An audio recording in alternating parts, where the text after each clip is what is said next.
नमस्कार दोस्तों, मैं डॉक्टर सुवंत कुमार वर्मा स्वागत करता हूं अपने यूट्यूब चैनल स्कॉलर्स नॉलेज पे। एमसीक्यू सीरीज़ जो मैंने चला रहा था मैं लगातार, है ना। एमसीक्यू सीरीज़ 10 पिछले लेक्चर में मैंने आपको बताया था। एक्चुअली वहाँ पर सिर्फ 2 ही क्वेश्चंस हम डिस्कस कर पाए थे, पूरा टाइम निकल गया था, तो इसलिए हमने 10 और 11 इसको कंबाइंड बता दिया है। ठीक है, तो आप इसमें कंफ्यूजन नहीं होना है। आपको प्लेलिस्ट अलग से मैंने बना दी है ताकि आपको आराम से समझ में आ जाए। चलिए शुरू करते हैं, डायरेक्ट क्वेश्चंस से आते हैं। वहाँ पर 2 डिस्कस हुए थे, तो थर्ड नंबर क्वेश्चन से हम अपना शुरू कर रहे हैं। पहला क्वेश्चन है, amount realised from the sale of old furniture. Old furniture को जब हम बेचते हैं तो उससे जो अमाउंट रियलाइज होगा, है ना, वो क्या कहलाएगा। तो प्रॉफिट वाला तो ऑप्शन काट ही दीजिए, है ना। प्रॉफिट अगर बोला जाता कि the difference between revenue earn from sale of old furniture and cost, है ना, तब आप प्रॉफिट की बात करते हैं। तो ये तो भूल जाइए, ठीक है। तो प्रॉफिट तो हो नहीं सकता। इसके अलावा रेवेन्यू रिसीप्ट क्या होती है, जब हम ऐसे इनकम अर्न करते हैं जो हमारा डे टू डे, जो रियल में हमारी इकोनॉमिक एक्टिविटी करके, ऑपरेशनल एक्टिविटी करके कोई रेवेन्यू अर्न करते हैं, तो वो रेवेन्यू रिसीप्ट होता है ना। तो ओल्ड फर्नीचर को अगर हम सेल करेंगे तो हमारा जो वैल्यू होगी, जो अमाउंट रियलाइज होगा, उसको क्या कहेंगे हम, कैपिटल रिसिप्ट। ठीक है, ये याद रखिएगा। मैंने इसीलिए दोनों को अलग अलग बता दिया, फिर मैं आया हूँ कैपिटल रिसिप्ट पे, तो आपको कंफ्यूज नहीं होना है। नेक्स्ट है कि फंड फ्लो स्टेटमेंट के केस में फंड का क्या मतलब है। ध्यान दो, फंड फ्लो स्टेटमेंट में हम लोग क्या बनाते हैं, चेंजेस इन वर्किंग कैपिटल वाला एक स्टेटमेंट बनाते हैं और दूसरा फंड फ्लो बनाते हैं, है ना। तो कैश का वर्किंग कैपिटल का फॉर्मूला क्या होता है, current assets minus current liabilities. ठीक है, तो कैश तो भूल जाइए, कैपिटल भी नहीं, नन ऑफ दीज भी नहीं। अब आपके सामने आंसर आता है नेट वर्किंग कैपिटल। बिल्कुल सही है, वर्किंग कैपिटल को ही फंड कहते हैं, है ना। लेकिन नेट क्या है ना, नेट और ग्रॉस। अगर हम बात करें टोटल करंट एसेट्स की, तो जो होता है उसको कहते हैं ग्रॉस वर्किंग कैपिटल। साथ ही साथ अगर नेटवर्क हम लोग करंट एसेट्स में से करंट लाइबिलिटी माइनस कर देते हैं तो हमारा नेट वर्किंग कैपिटल आता है। ठीक है, समझ गए। एक बार मैं अच्छे से समझा देता हूँ इसको, ताकि आप लोग कंफ्यूजन में बिल्कुल ना रहें। और अगर कोई भी प्रॉब्लम है तो आप हमें कमेंट बॉक्स में लिख के पूछ सकते हैं। कोई भी क्वेश्चन जो आपसे सॉल्व ना हो रहा हो, है ना, न्यूमेरिकल पोर्शन हो या फिर कोई कॉम्पिटिटिव एग्जाम का कोई क्वेश्चन हो और आप डाउट में हो, तो वो मुझसे पूछ सकते हैं। देखिए, ग्रॉस वर्किंग कैपिटल, इसका मतलब होता है टोटल करंट एसेट्स और नेट वर्किंग कैपिटल। इसका मतलब क्या होता है, current assets minus current liabilities. ठीक है, तो आप कंफ्यूजन में नहीं। आपका फंड का क्या मतलब है, फंड फ्लो स्टेटमेंट में नेट वर्किंग कैपिटल, और नेट वर्किंग कैपिटल कैसे निकलता है, current assets minus current liability. Question, अब इसको सॉल्व करने के लिए आपको मेरा पुराना वीडियो देखना पड़ेगा। अकाउंटिंग रेशियोज में मैंने डेट इक्विटी रेशियो का फार्मूला बताया हुआ है। ठीक है, तो क्या फार्मूला है, इसमें कंफ्यूजन की कोई जरूरत ही नहीं। डेट और इक्विटी का रिलेशन की बात कर रहे हैं, तो डेट अपॉन इक्विटी, ये है फार्मूला। ठीक है, तो डेट अपॉन इक्विटी का क्या निकाल लेते हैं अपने आप। कैसे निकलेगा, डेट कितना दिया है 5 लाख, इक्विटी कितनी दी है 25 लाख। यहाँ पर कैश और डेटर दोनों कंफ्यूज करने के लिए दिया हुआ है, तो आपका आंसर क्या आएगा, 5 lakh divided by 25 lakh. 5050 cut के 5 एकम 5, 5 25, 1:5। क्लियर। यहां पर पूछ रहा है वैल्यू पर शेयर, कैसे निकालेंगे। तो पर यहाँ पर आपको दिया क्या, पहले वो देखिए, असेट्स दिया है, करंट लायबिलिटी नहीं, इसको हम आउटसाइड लायबिलिटी कहें एक्चुअली। जो ये क्वेश्चन है ये है पीजीटी के पेपर का, है ना, तो उसमें ये करंट लायबिलिटी था, है ना, जबकि यहाँ पर आउटसाइड लायबिलिटी होना चाहिए। ठीक, तो टोटल एसेट दिया है, आउटसाइड लायबिलिटी दी है, नंबर ऑफ शेयर दिए हैं, फेस वैल्यू दिया। तो यहाँ पर जो आपको फार्मूला लगेगा वैल्यू पर शेयर कैलकुलेट करने वाला, वो लगेगा नेटवर्थ वाला, है ना। सबसे पहले हम नेटवर्थ कैलकुलेट करेंगे, जिसका फार्मूला होता है total assets minus outside liability. तो टोटल एसेट्स कितनी है यहाँ पर 8 लाख, और आउटसाइड लायबिलिटी है 2 लाख। ठीक, कितना आ गया 6 लाख। वैल्यू पर शेयर निकालने का जो फार्मूला होता है वो होता है net worth divided by number of shares. ठीक, तो 6 लाख डिवाइडेड बाय 40,000, 4040 कट 15 चौके 60, 15 रुपए। ठीक है, तो जो आपका आंसर आएगा यहाँ पर वो कितना आएगा, पर शेयर वैल्यू पर शेयर विल बी योर ₹15। ठीक है, कैसे निकाला, net worth divided by number of shares. ठीक, आगे चलते हैं। क्वेश्चन में बोला जा रहा है अगर एक शेयर की वैल्यू 10 रुपए है और उस 10 रुपए में से अभी तक 6 रुपए पे किए गए हैं, है ना, पेड, और उन शेयर को फॉरफिट कर लिया जाता है, तो उनको दोबारा री इशू मिनिमम कितने प्राइस पे किया जा सकता है। मैं समझाता हूँ एक इलस्ट्रेशन से। मान लेते हैं कि मिस्टर ए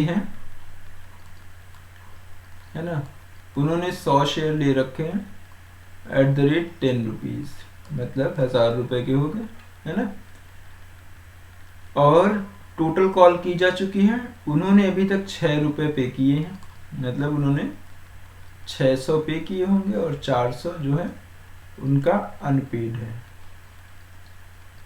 ठीक, तो क्वेश्चन में पूछा जा रहा है ये कि अगर ये शेयर 100 शेयर फॉरफिट कर लिए जाते तो इन 100 शेयर को दोबारा अगर री इशू करना है तो मिनिमम कितने रुपए पर री इशू करें कि अलाउड हो जाए, है ना।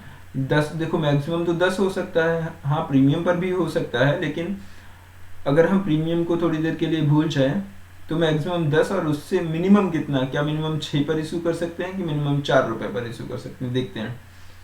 हमें कॉमन सी बात बताएं, अगर 10 रुपए का शेयर है ना, और 10 रुपए में से आपको 6 रुपए वसूल हो चुके हैं, है ना, तो कितने नहीं मिले, 4 रुपए नहीं मिले। ठीक है, तो आप 4 रुपए तो वसूल करोगे ही करोगे। ध्यान दीजिएगा, आपने 1000 रुपए मिलने थे, आप 600 पा चुके हैं, है ना, तो सिर्फ आपको 400 रुपए नहीं मिले थे, इसलिए आपने उन शेयर का फॉरफिट किया। तो आप कोशिश करोगे कि 400 से तो कम में ना ही बेचें इन शेयर को, मतलब एक शेयर को 4 रुपए से कम में आप नहीं बेचना पसंद करोगे, है ना। तो अगर क्वेश्चन में बोला जा रहा है कि 10 रुपए का शेयर है और उस शेयर को बेचने फॉरफिट किया जाता है क्योंकि वो 6 रुपए तो दिया, 4 रुपए नहीं दे पाया, और उन शेयर को री इशू करने के लिए मिनिमम प्राइस जो है वो 4 रुपए हो सकती है। अब मैं आपको एक एक, चूंकि यहाँ पर आ ही गया है तो मैं पूरा कोशिश करता हूँ कि आपको फॉरफिट की सारी एंट्री यहाँ पर समझा देता हूँ। ठीक है, देखो, अगर कोई भी शेयर, है ना, पार वैल्यू पर इशू किया गया, पार वैल्यू मतलब फेस वैल्यू पर इशू किया गया है और उसको फॉरफिट किया जाता है, तो एंट्री होगी share capital account debit to share forfeited account to share unpaid calls। ठीक है, बहुत ब्रीफ में बता रहा हूँ, कभी अगर जब भी मैं लेक्चर बनाऊंगा इस पे तो पूरा एक एक चीज समझाऊंगा। हमने अगर हम ऊपर वाला एग्जांपल ले लेते हैं ना, 100 शेयर थे 10 रुपए वाले, ठीक, तो कितना हो गया यहाँ पर 1000, और उनको फॉरफिट करा। फॉरफिट वाला भी भूल जाइए, अगर 6 रुपए इन्होंने कहा मिल गया, जो मिल जाता है ना, तो रिसीव्ड वाला जो अमाउंट होता है वो फॉरफिट के सामने लिखते हैं और अनपेड वाला अनपेड के सामने। ठीक, अब इन शेयर को अगर हम रीइश्यू करते हैं, मान लेते हैं यहीं पर बोला गया इन शेयर को 8 रुपए पर रीइश्यू किया गया है ना, तो कैसे एंट्री होगी? रीइश्यू करेंगे, हमको क्या मिल जाएगा? कैश मिल जाएगा, तो बैंक अकाउंट डेबिट है ना, share forfeited account debit to share capital account. ठीक भाई, जो शेयर थे 100 वो 1000 रुपए के थे, हमने 8 रुपए पर इशू किए, मतलब 800 मिल गए और 200 नहीं मिले, है ना। तो अब एक ये मैंने इसलिए एंट्री कर दी ताकि मैं बताऊं, काफी बार क्वेश्चन पूछे जाते हैं कि शेयर फॉरफेचर करने के बाद जो फॉरफेटेड अमाउंट होता है उस अमाउंट का क्या करते हैं। अगर रीइश्यू करने के बाद भी वो अमाउंट बचा रहता है, जैसे हम यहाँ पर देखते हैं हमने फॉरफेट किया था 600 रुपये, है ना, और हमने जब रीइश्यू। नमस्कार दोस्तों, मैं डॉक्टर सुवंत कुमार वर्मा स्वागत करता हूँ अपने यूट्यूब चैनल स्कॉलर्स नॉलेज पे।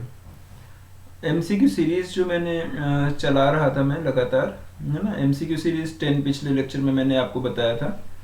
एक्चुअली वहाँ पर सिर्फ 2 ही क्वेश्चंस हम डिस्कस कर पाए थे, पूरा टाइम निकल गया था, तो इसलिए हमने 10 और 11 इसको कंबाइन बता दिया है। ठीक है, तो आप इसमें कंफ्यूजन नहीं होना है, आपको प्लेलिस्ट अलग से मैंने बना दी है ताकि आपको आराम से समझ में आ जाए। चलिए शुरू करते हैं, डायरेक्ट क्वेश्चंस से आते हैं। वहाँ पर 2 डिस्कस हुए थे, तो 3rd नंबर क्वेश्चन से हम अपना शुरू कर रहे हैं। पहला क्वेश्चन है, amount realised from the sale of old furniture. Old furniture को जब हम बेचते हैं तो उससे जो अमाउंट रियलाइज होगा, है ना, वो क्या कहलाएगा? तो प्रॉफिट वाला तो ऑप्शन काट ही दीजिए, है ना। प्रॉफिट अगर बोला जाता है कि the difference between revenue earn from sale of old furniture and cost, है ना, तब आप प्रॉफिट की बात करते हैं, तो ये तो भूल जाइए। ठीक है, तो प्रॉफिट तो हो नहीं सकता। इसके अलावा रेवेन्यू रिसीप्ट क्या होती है? जब हम ऐसे इनकम अर्न करते हैं जो हमारा डे टू डे, जो रियल में हमारी इकोनॉमिक एक्टिविटी करके, ऑपरेशनल एक्टिविटी करके कोई रेवेन्यू अर्न करते हैं, तो वो रेवेन्यू रिसीप्ट होता है ना। तो ओल्ड फर्नीचर को अगर हम सेल करेंगे तो हमारा जो वैल्यू होगी, जो अमाउंट रियलाइज होगा, उसको क्या कहेंगे हम? Capital receipt. ठीक है, ये याद रखिएगा। मैंने इसीलिए दोनों को अलग अलग बता दिया, फिर मैं आया हूँ कैपिटल रिसिप्ट पे, तो आपको कंफ्यूज नहीं होना है। नेक्स्ट है कि फंड फ्लो स्टेटमेंट के केस में फंड का क्या मतलब है।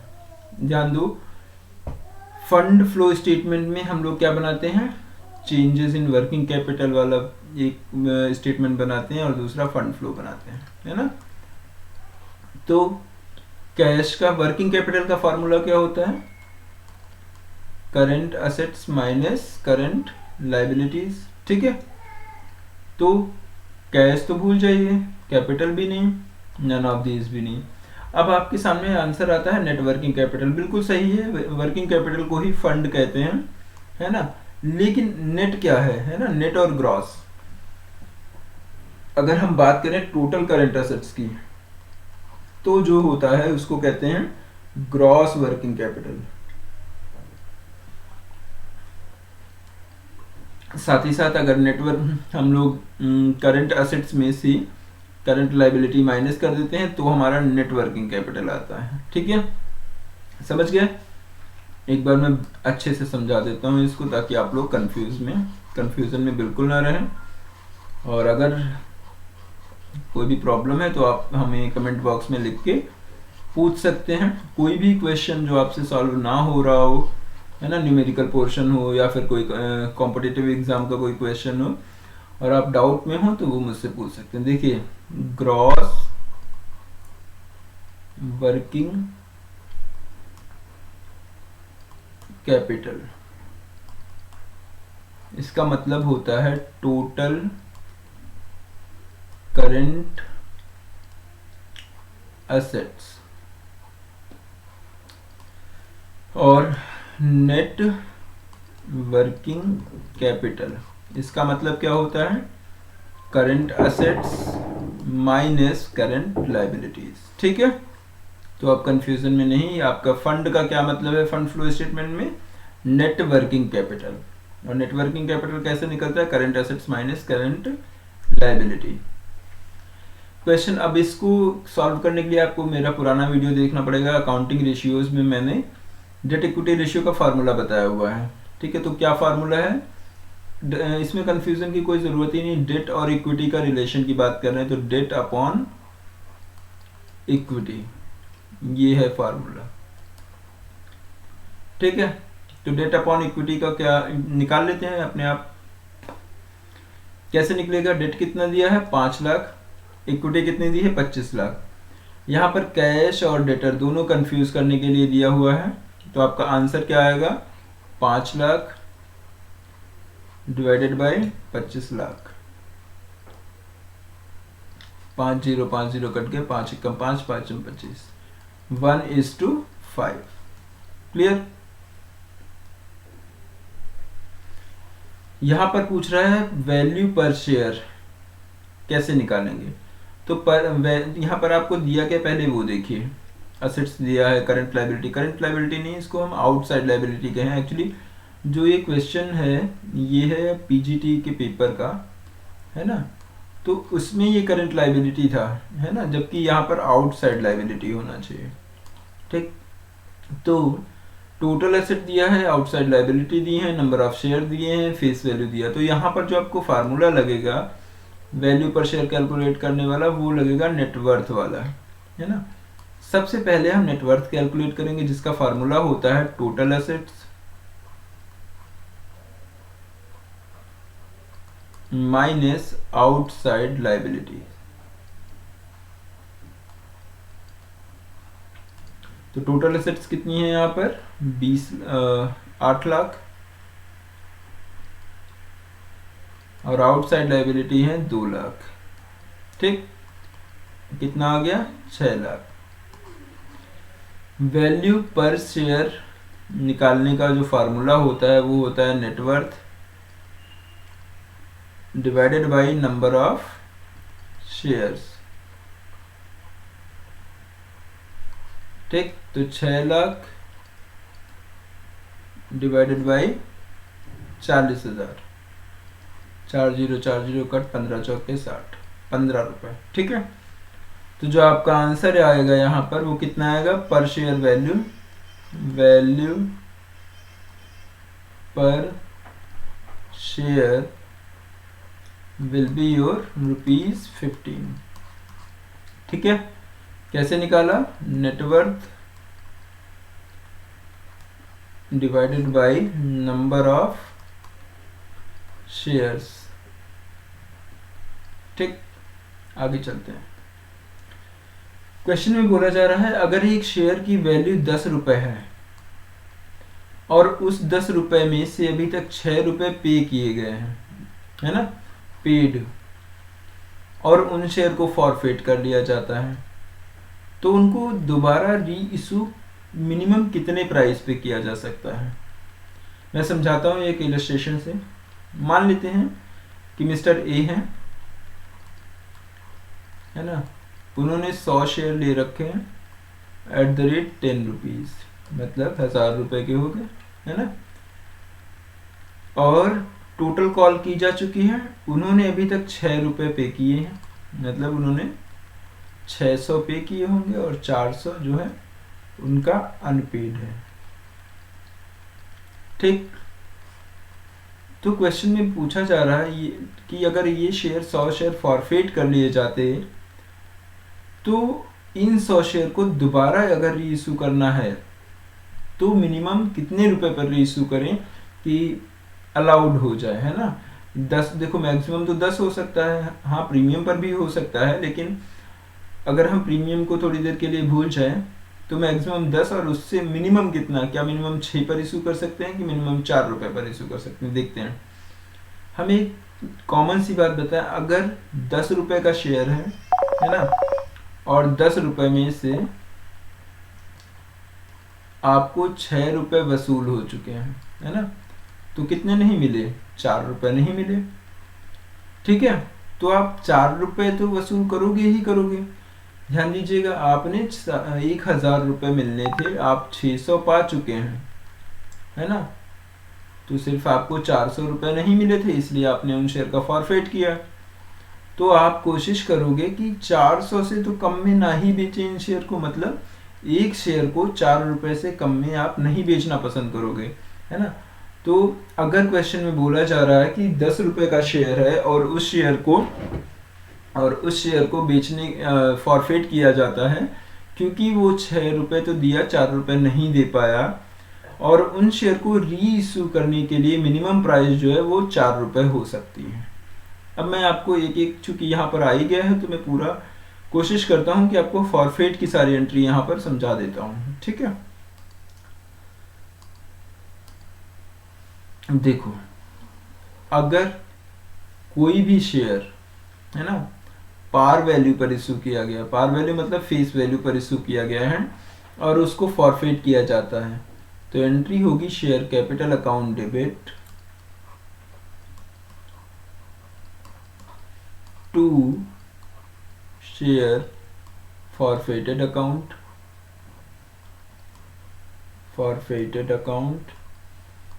टू शेयर अनपेड कॉल्स, ठीक है। बहुत ब्रीफ में बता रहा हूँ, कभी अगर जब भी मैं लेक्चर बनाऊंगा इस पे तो पूरा एक एक चीज समझाऊंगा।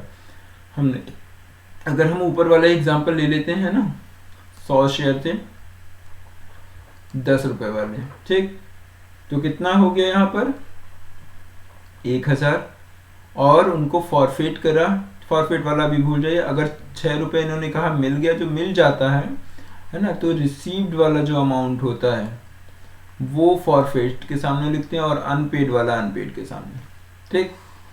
अब इन शेयर को अगर हम री इशू करते हैं, मान लेते हैं यहीं पर बोला गया इन शेयर को 8 रुपए पर री इशू किया गया, है ना, तो कैसे एंट्री होगी, री इशू करेंगे, हमको क्या मिल जाएगा, कैश मिल जाएगा, तो बैंक अकाउंट डेबिट, है ना, शेयर फॉरफेटेड अकाउंट डेबिट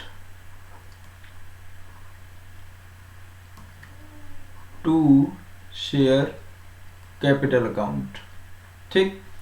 भाई जो शेयर थे 100 वो 1000 रुपए के थे, हमने 8 रुपए पर इशू किए, मतलब 800 मिल गए और 200 नहीं मिले, है ना।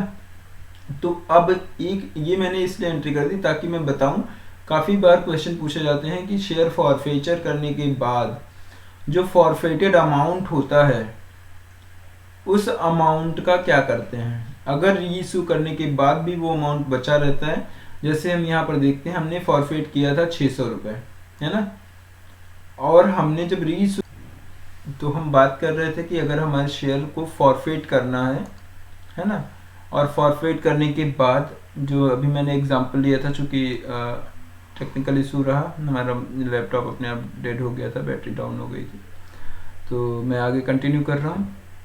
हमने क्या पढ़ा उसमें कि 1000 रुपए के शेयर थे, है ना, 1000 रुपए शेयर को फॉरफेट किया गया और फॉरफेट करने के बाद हमें 600 रुपए का प्रॉफिट हुआ फॉरफेट करने से, और इनको हमने इशू किया, री इशू किया 800 पे, 200 रुपए का हमारा नुकसान हुआ, तो वास्तविक नुकसान जो है 600 माइनस 200,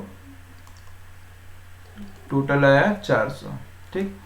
तो अब हम इस 400 को, जिसे हम लोग कहते हैं balance of फॉरफेटेड share forfeited account, पूछा जाता है कि जो balance of share forfeited account है इसको हम कहाँ ट्रांसफर कर सकते हैं, तो इसको हम ट्रांसफर करते हैं कैपिटल रिजर्व अकाउंट में, ठीक, कैपिटल रिजर्व अकाउंट में ट्रांसफर करते हैं। और यहाँ पर जो क्वेश्चन पूछ रहा था, क्वेश्चन कह रहा था कि 10 रुपये का शेयर है और उस शेयर पे 6 रुपये मिल चुके हैं, मतलब इसका हुआ कि 4 रुपये नहीं मिले हैं।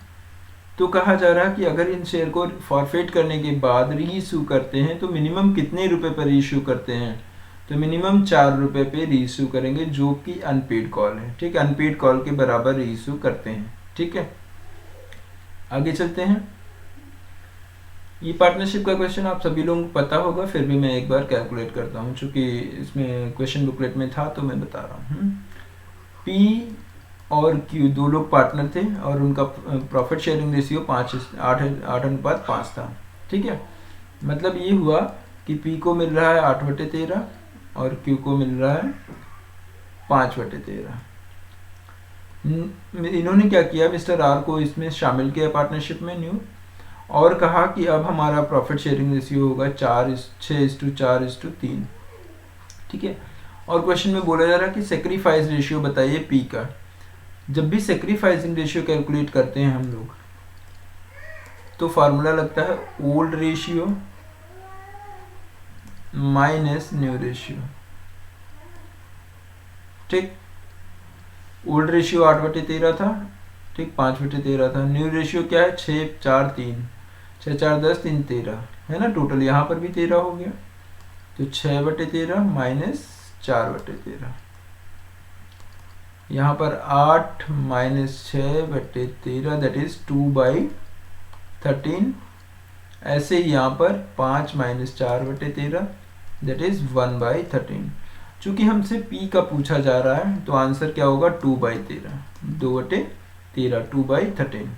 ठीक है, अगर गेनिंग रेशियो कैलकुलेट करने को बोला जाए तो अपोजिट, यहाँ ओल्ड माइनस न्यू था, वहां पर new ratio minus old ratio. ठीक, आगे चलते हैं। क्वेश्चन कह रहा है कि the study of the effects of output volume on revenue expenses and net income is known as, जो स्टडी करता है effect output of volume on revenue का, रेवेन्यू एक्सपेंसेस और नेट इनकम पर आउटपुट वॉल्यूम का क्या इफेक्ट है, इसको स्टडी जब करते हैं तो वो हम स्टडी करने के लिए हम पढ़ाई करते हैं कॉस्ट वॉल्यूम प्रॉफिट एनालिसिस की। ठीक है, तो अगर आपसे पूछा जाए कि रेवेन्यू एक्सपेंसेस और नेट इनकम पर वॉल्यूम या आउटपुट का क्या इम्पैक्ट पड़ा, इसको स्टडी करने के लिए आप कौन सा टॉपिक को आपको स्टडी करना पड़ेगा, that will be your cost volume profit analysis. मैं इसको पढ़ा चुका हूँ पिछले लेक्चर में, ब्रेक इवन पॉइंट एनालिसिस भी इसे कहते हैं या CVP एनालिसिस भी कहते हैं। ठीक है, आप लोग पढ़ चुके हो, नहीं पढ़े हो तो पुराने लेक्चर मेरा देखना, अलग से मैंने प्लेलिस्ट बना रखी है, उसमें आप देखिएगा मार्जिनल कॉस्टिंग में। ठीक है, लास्ट क्वेश्चन थोड़ा लंबा होगा लेकिन बहुत इंपॉर्टेंट क्वेश्चन है, कई सारे क्वेश्चन इससे बन सकते हैं MCQ में, कॉम्पिटिटिव एग्जाम्स में, तो इसको बिल्कुल मिस मत करिएगा। A responsibility center in which manager is responsible for cost only। देखो, सबसे पहले जानो कि रिस्पॉन्सिबिलिटी सेंटर क्या है। कोई भी बिजनेस होगा तो उसका मोटिव क्या है, प्रॉफिट मैक्सिमाइजेशन। प्रॉफिट मैक्सिमाइजेशन क्या वो खुद कर पाएगा, उसको चाहिए होगा स्टाफ, स्टाफ में मैनेजर होंगे और एम्प्लॉयज होंगे, है ना। तो वो आशा करता है, क्योंकि वो पेमेंट कर रहा है स्टाफ को, तो वो उम्मीद करता है, रिस्पॉन्सिबिलिटी इनको देता है और आशा करता है इनसे कि ये लोग अपना काम जिम्मेदारी से करेंगे, है ना। और ये भी एक्सपेक्ट करता है कि ये अपना काम जिम्मेदारी से अच्छे से निभाएंगे। तो ये सारी चीज़ें, अब इनको क्या क्या जिम्मेदारियाँ, अब भाई इनको कैसे पता चलेगा कि ये लोग अपना काम जिम्मेदारी से कर रहे हैं या नहीं कर रहे हैं, वो पता चलेगा पहला केस कि उन्होंने जो सेल कर रहे हैं वो रेवेन्यू, क्या उनकी रेवेन्यू बढ़ रही है या घट रही है। एक तो ये इससे पता चलेगा कि स्टाफ अपना काम जिम्मेदारी से कर रहा है या नहीं कर रहा है। दूसरा एक्सपेंसेस या फिर कॉस्ट, है ना, कॉस्ट जो है मैन्युफैक्चरिंग कॉस्ट वो कम हो रही है या बढ़ रही है, इससे भी एक आइडिया लगेगा कि स्टाफ अपने काम जिम्मेदारी से कर पा रहा है या कर रहा है या नहीं कर रहा है। इसके अलावा प्रॉफिट चूंकि प्रॉफिट मैक्सिमाइजेशन हर बिजनेस का एम होता है, क्या प्रॉफिट इंक्रीज हो रहा है या डिक्रीज हो रहा है, ये भी जिम्मेदारी बताएगा। साथ ही साथ इन्वेस्टमेंट, जो बिजनेस है वो इन्वेस्टमेंट का रिटर्न की बात हम करें, रिफंड की बात नहीं कर रहे। अगर हम बताएं, हम देखना चाहें कि हमारे बिजनेस में जो हमने इन्वेस्टमेंट किया था उस पर कितना % रिटर्न मिल रहा है ना, वो इंक्रीज हो रहा रेट या फिर डिक्रीज हो रहा, ये भी बताएगा कि हमारा जो स्टाफ है वो अपनी रिस्पॉन्सिबिलिटी सही से निभा रहा है या नहीं निभा रहा। तो इन आधार पे हमने देखा कि हमारी रिस्पॉन्सिबिलिटी के आधार पे जो है हमें 4 सेंटर बनाने चाहिए अपने बिजनेस में। एक कॉस्ट सेंटर हो गया, रेवेन्यू सेंटर हो गया, प्रॉफिट सेंटर हो गया और इन्वेस्टमेंट सेंटर हो गया। और क्वेश्चन में पूछा जा रहा है कि मैनेजर केवल कॉस्ट के लिए कब रिस्पॉन्सिबल होता है, तो वो कॉस्ट सेंटर में होता है। ठीक है, सॉरी, कॉस्ट सेंटर क्या होता है और पढ़ के समझते हैं।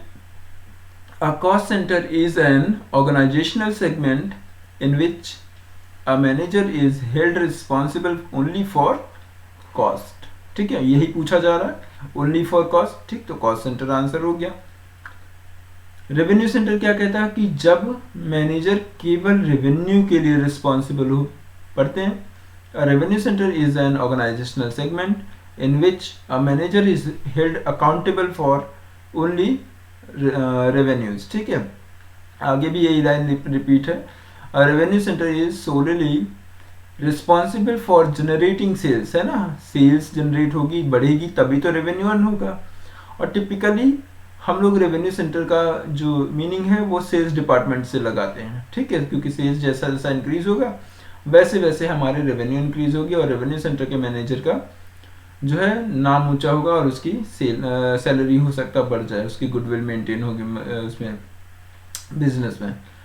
थर्ड जो सेंटर था वो था प्रॉफिट सेंटर। प्रॉफिट सेंटर में जो मैनेजर है वो दोनों चीज़ों के लिए रिस्पॉन्सिबल होगा, रेवेन्यू के लिए भी, कॉस्ट के लिए भी, क्योंकि revenue minus cost is equals to profit.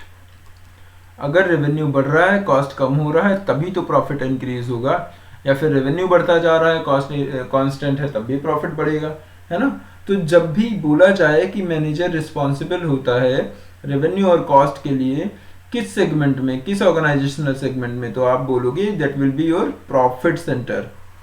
ठीक है, यही लाइन नीचे भी लिखा है हमने कि profit centre is responsible for both revenues and expenses.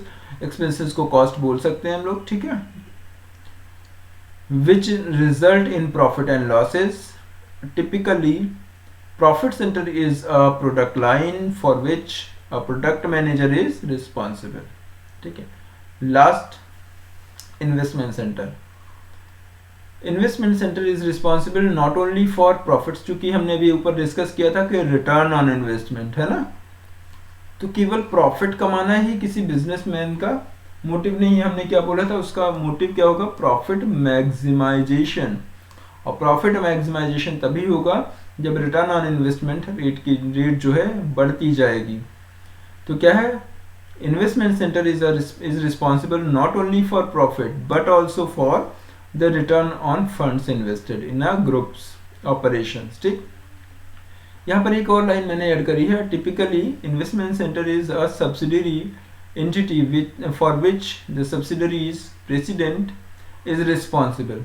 मान लेते हैं कि कोई कंपनी है एक्स लिमिटेड और उसकी एक सब्सिडरी कंपनी है वाई लिमिटेड। ठीक, वो काम कर रही है, जो भी वाई लिमिटेड के हेड जो हैं मिस्टर ए हैं, तो जो भी ये वाली जो कंपनी है, सब्सिडरी कंपनी जो है, ये अगर लॉस में चल रही तो रिस्पॉन्सिबिलिटी किसकी होगी, मिस्टर ए की होगी, है ना। अगर ये प्रॉफिट अर्न कर रही है तो भी रिस्पॉन्सिबिलिटी मिस्टर ए की होगी। ठीक है, ये 4 सेंटर हुए रिस्पॉन्सिबिलिटी सेंटर के। इसमें से कई सारे क्वेश्चन बन सकते हैं और बने भी हैं इससे पहले। तो धन्यवाद दोस्तों, आशा करते हैं कि हमारी वीडियोस आपको बहुत पसंद आ रहे होंगे, लेकिन प्लीज़ आप लोग सब्सक्राइब करना बिल्कुल ना भूलें हमारे चैनल को, ताकि आपको जो अगली आने वाली वीडियो है उसका नोटिफिकेशन सबसे पहले मिल सके। और प्लीज़ मेरे चैनल को शेयर करना बिल्कुल ना भूलें, लाइक करना बिल्कुल ना भूलें, और अपने फ्रेंड्स को जो पढ़ाई कर रहे हैं मन लगा के, उनको ज़रूर शेयर करें। ठीक है, धन्यवाद दोस्तों, प्लीज़ हमारे चैनल को लाइक शेयर सब्सक्राइब करना बिल्कुल ना भूलें। धन्यवाद।